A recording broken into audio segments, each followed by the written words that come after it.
Good evening. This is Economic Farms, and we are at Site 1. So we have an important visitor, Gozy Farms, and he's here with us. So he's coming to look at our snail farm in Site 1. Right now, we are looking at how we can, improve all the management and maintenance in the snail, and also look at how we can start getting our feed done for the snails. So, Mr. Gozy, thank you for coming, and I will, tap the knowledge of your skills. We're going to tap your skills and knowledge so that you can look at how we can improve this Site 1, because we have a bigger site in Site 2 where we have 8 plots. So in that 8 plots is going to be our snail meat production, our snail slime production, and we have our facility center in Site 2, which we are going to build. So come and look at this Site 1, and we are going to, this is just like a training center for us. So whatever we manage here, the mistakes that we have here, we are not going to apply those mistakes in Site 2. So come on. It's a privilege to be here in Abia State, Igbere to be precisely, and visiting Economic Farm. And if you watch what you have here, they have a very big farm. And from what I'm seeing, they're actually trying, they are doing well. And my major purpose of coming to this place is to look at the farm, the management aspects, how the farm was being constructed, if there is any improvement we can add to it to make it better, and then look at how the snails are doing, and then if there is anything that they are doing wrongly, or probably there are other ways that they are supposed to improve on it so that they will have a better farming system. So that's why we are here today. So it's a privilege. So just come along with us so that see the farm.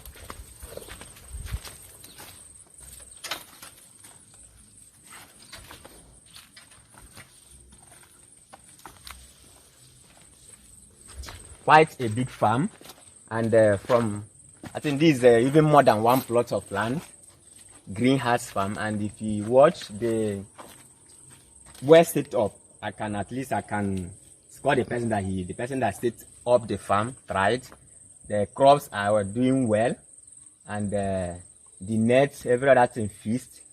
But nevertheless, if there is any error, we are actually going to point it out and then correct it so that they will take correction and then improve on those areas. So if you come along, you will see, you check inside, most of the snails are hiding. So because it's daytime, you hardly see them outside.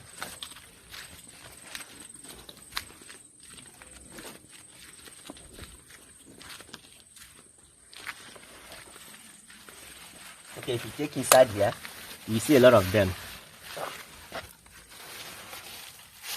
If you watch, this one now has gone to hibernation, and I think there are so many things that can lead to this, and one of it is because we are approaching dry season, and once it's in the dry season, they need constant watering, and once you don't meet up the required watering that you're supposed to be watered in the farm, they will just hibernate. But it doesn't affect them. This is just to safeguard them.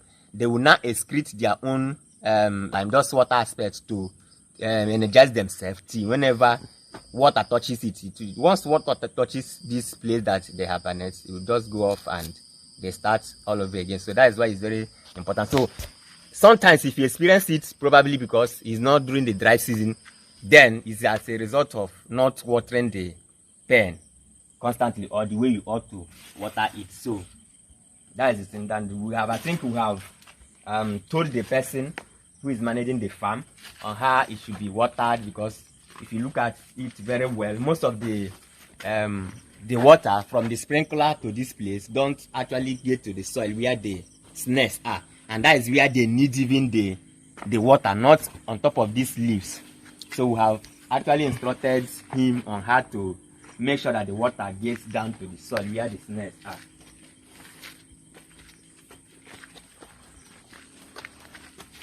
So these ones are just the newly hatched ones.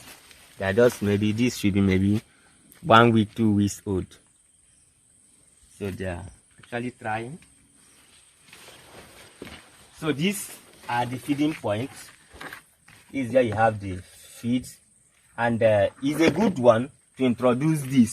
But personally, I don't. It's not the best. The reason is if you watch in the entire pen now, or in the entire greenhouse, we have section by section, and you have one point where the feed, where they come to feed. You have another point somewhere. You have another point somewhere, and this is a greenhouse, so it will be a kind of quite difficult for them, all of them, to come to this point just to eat, and all maybe the ones in this other section to come to this point. So this greenhouse is not, if it's a concrete intensive system, then you can say, okay, you understand the reason for this. But as a greenhouse, you don't really need this. You just drop the feeds and the snails will go and feed on them, not on a particular place. Before they, okay, let's assume now we have some snails as far as that place is. Before they move to this place in search of food, no. So it's better you keep here, keep for them, just drop it where they can easily locate it and eat. So we have more feeding points. Yes, feeding point system. But if personally, if it's fruits, you just drop. No need of putting it in. Okay.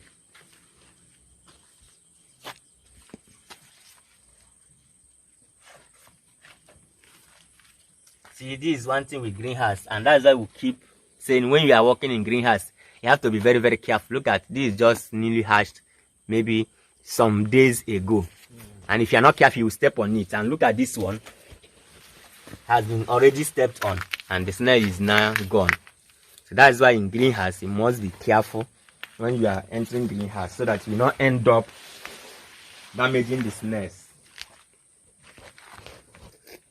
That's it. And inside these places, you see them hiding inside. They are all hiding inside. So it's quite.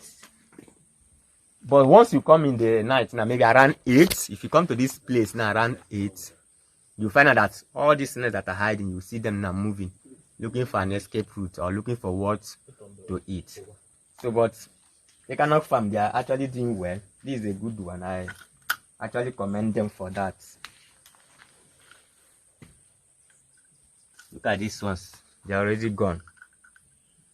So, you know, when some persons will tell you that in greenhouse, you don't experience mortality, is best compared to intensive system and the rest of it, I would tell them that not really that is the best. Because even in extensive like this greenhouse, some snails will definitely die.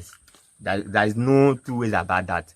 But the thing is that the less human labor is reduced in extensive system like this greenhouse. But you must make sure that you don't, like these ones now, there are several reasons that can lead to this. It could be that they were being attacked by ants, and you know in this greenhouse, definitely ants will move around.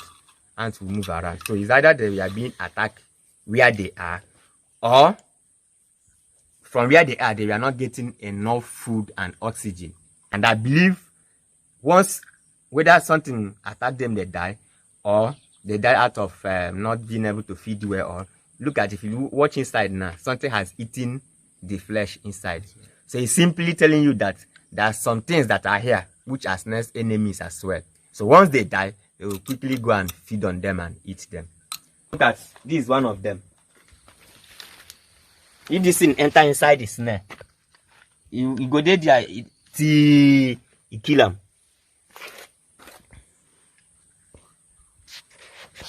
So no one is a bed of roses, whether greenhouse or intensive. All have their own peculiarities. Just as I always say, the intensive is not for lazy people, because you go work like that, you go tire. But this one, less work, and the snail too will feel at home because of the introduction of all these grasses, all these leaves, and the rest of them. And one funny mistake, if you make the mistake of not using the right net, or making it too high or too low, then it's a problem, because the heat, either from the sun, if the temperature is too high, it will also be giving them heat. That's why when constructing, if you look at this net, we have different types of nets. We have normal nets. Some persons use normal nets. We have what we call shieldness, which is this. And the shieldness has category by category. So if you still don't use the right one, it's a problem. So depending on your location, the temperature of where you are, these are the things that will tell you the kind of net that you need to use.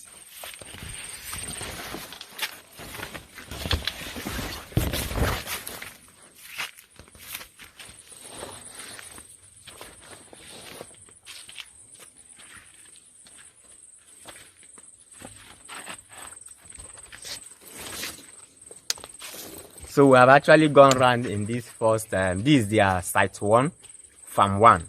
So they also have farm 2. And this place is, according to the director of the farm, the director of economic farm, this site 1, farm 1 is actually for training, practical training purpose, empowerment. They will come and learn the practical skill, the practical experience. They will come and see how it's being done, come and see the snails, learn about the different species, and the rest of them. So this is actually why he has set up this place. It's going to be a kind of a practical center where students will come and learn practical knowledge about snail farming. Thank you very much, Gozy Farms. I've done some housekeeping. In our next video, I will shoot to let us know the site 2, where we have the snail meat production, the snail slime refinery, and our processing facility. So that is where we are going to shoot our next video. It's under construction now, but we know within the next few months it should be ready for commissioning. Thank you very much, and I will speak to you next time.